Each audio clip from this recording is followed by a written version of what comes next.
জনগণ, বাংলাদেশের সরকার আসিফ নজরুলরা কি চায় সেটাই তো আমরা বুঝতেছি না।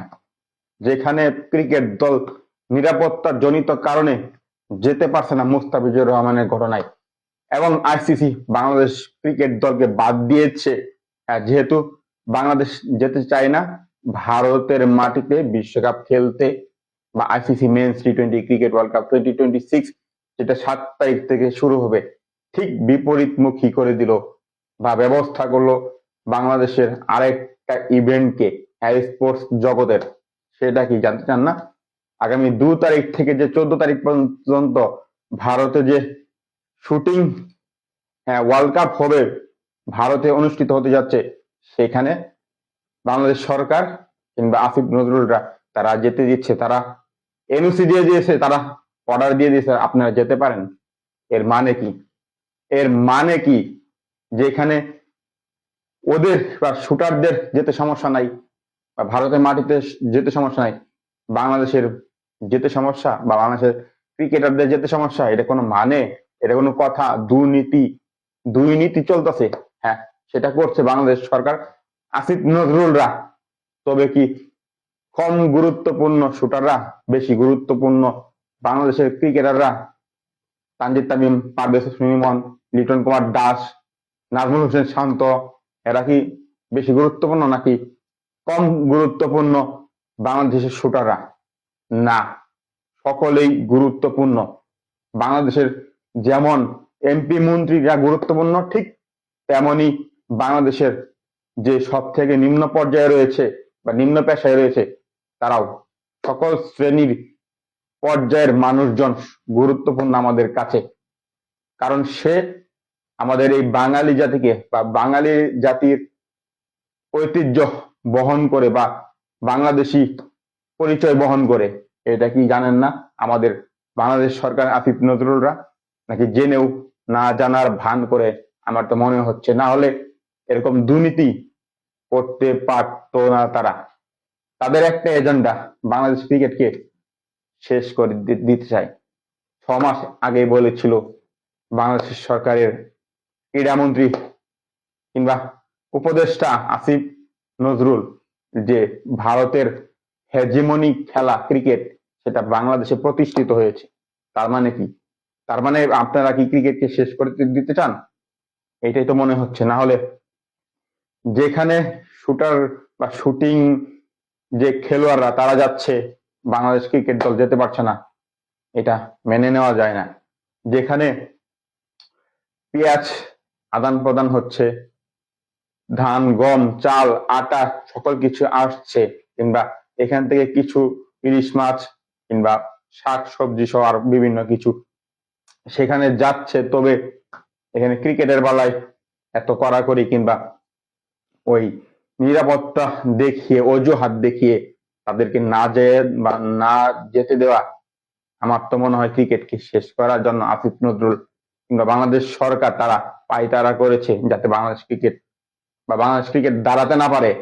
যেহেতু সবকিছুই ঠিক আছে, সকল কিছুই স্বাভাবিকভাবে চলছে, শুধুমাত্র ক্রিকেটটাই তারা খেলতে দিচ্ছে না, বা ওয়ার্ল্ড কাপ খেলতে দিচ্ছে না ভারতে।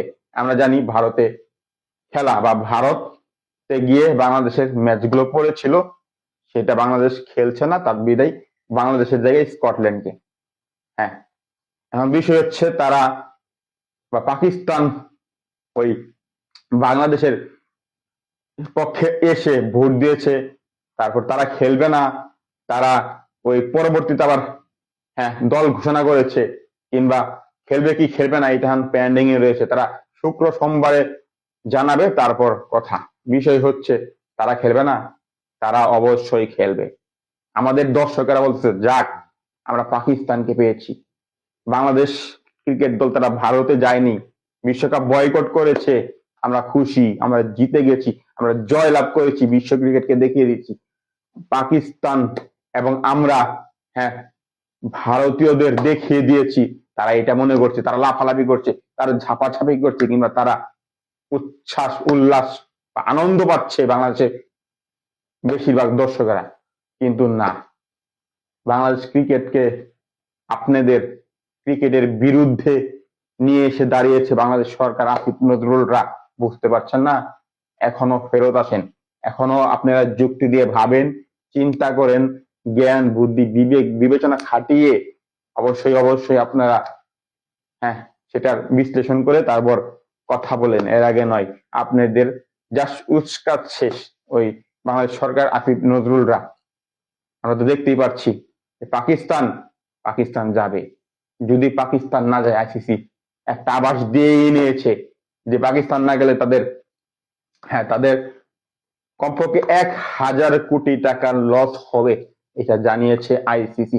বা তারা যে আভাস দিয়েছে বিভিন্ন গণমাধ্যমের মাধ্যমে বা বিভিন্ন স্পোর্টস মাধ্যমে বা স্পোর্টস লেখালেখি করে, সেই মাধ্যমে আমরা দেখতে পেরেছি 300-400 কোটি টাকা শুধু ইয়েতেই, আইসিসি যে তাদের ফান্ড দেয় সেটাতেই লস যাবে। আরো তো তাদের অভ্যন্তরীণ লস রয়েছে, সব মিলে 800 থেকে 1,000 কোটি টাকা লস যাবে। এই 1,000 কোটি লস যাবে, বাংলাদেশের কথা চিন্তা করে কি তাদের 1,000 কোটি টাকা লস করবে বিশ্বকাপে না গিয়ে?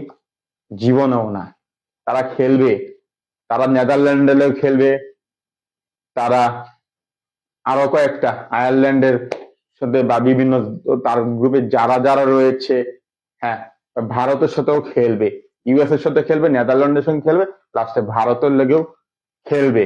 কারণ ওই একটা ম্যাচ, ভারত পাকিস্তান ম্যাচ মূলত নির্ভর করে পাকিস্তানের অর্থনৈতিক উন্নয়ন বা পাকিস্তান ক্রিকেটের অর্থনৈতিক উন্নয়ন এবং ভারতের বা ভারত ক্রিকেট এবং আইসিসির অর্থনৈতিক উন্নয়ন কতটা অর্থনৈতিকভাবে স্বাবলম্বী হতে পারবে, কতটা পার্সেন্ট বেড়ে যাবে, সেটার উপর নির্ভর করে। অতএব এখন পাকিস্তান যাই বলুক তাই বলুক, শেষ মুহূর্তে খেলবে, তারা বিশ্বকাপে যাবে। অতএব এসব আজে বাজে কথা চিন্তা বাদ দিয়ে বাংলাদেশ সরকার চাচ্ছে বাংলাদেশ ক্রিকেটকে ধূলিসাৎ করে দিতে। না হলে শুটাররা যেতে পারছে, তাদের অনুমতি দিয়েছে ভারতে গিয়ে খেলার, বাংলাদেশ ক্রিকেটারদের তারা দিচ্ছে না। এর সাথে বা এই এজেন্ডার সাথে কিংবা এই স্ট্যান্ডবাজির সাথে বাংলাদেশ ক্রিকেটের হর্তাকর্তারা, আমিনুল ইসলাম বুলবুলরা কতটা জড়িত কিংবা তারা শিকার, এই অন্যায়ের শিকার, সেটা সময় বলে দিবে। এটা ভালো নয়, ক্রিকেটের জন্য ভালো নয়। বিশেষ করে ক্রিকেটকে বা ক্রিকেট যে একটা জাতিকে এক করে রাখে, সেটা তারা পছন্দ করছে না বা ভালোবাসছে না। যেহেতু ক্রিকেটটা উপরে আপ উঠে গেছে, আর মোটামুটি কিছুটা রয়েছে ওই অন্যান্য স্পোর্টস বাংলাদেশের। অতএব ক্রিকেটটাকে শেষ করে বা ডাউন করার জন্য এই পদক্ষেপগুলো নিচ্ছে, একের পর এক পদক্ষেপগুলো নিচ্ছে। হ্যাঁ, এখন যে বিশ্বকাপে যাচ্ছে না বা নিরাপত্তা জনিত কারণে নিয়ে যাচ্ছে না, এরই কারণে সাকিব আল হাসান তার ইস্যুটা টেনে নিয়ে এসেছে বর্তমান সরকার, আসিফ নজরুল কিংবা এম নাজমুল ইসলাম, হ্যাঁ, তারপর আসিফ আকবর আমজাদরা এবং Bangladesh cricket board president Aminul Islam বুলবুলেরা।